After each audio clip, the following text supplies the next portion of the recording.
ഇനി ഈ 2 പീസും കൂടെ നമ്മൾ ജോയിൻറ്റ് ചെയ്യാം. നമുക്ക് അവിടെ വലത് സൈഡ് കണ്ടോ ആ ക്രോസ് ഏരിയ വരുന്ന അത് കണക്കാക്കിയിട്ട് ജോയിൻറ്റ് ചെയ്താൽ മതി. ഏത് പീസാവും ചിലപ്പോൾ തെറ്റിപ്പോകുന്നു എന്ന് ഉണ്ടെങ്കിൽ നമുക്ക് ആ ക്രോസ് ഏരിയ നമുക്ക് വലത് സൈഡ് വരണം എന്നുള്ളത് അറിയാമല്ലോ.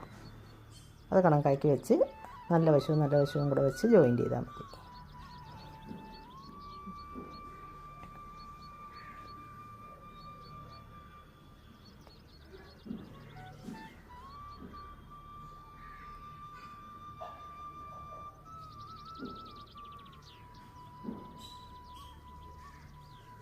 ഇവിടെയൊക്കെ 2 തയ്യലിട്ട് കൊള്ളണം കേട്ടോ. നല്ല തുണിയാണ്, നല്ല തുണിയിൽ ചെയ്യുന്നുണ്ടെങ്കിൽ.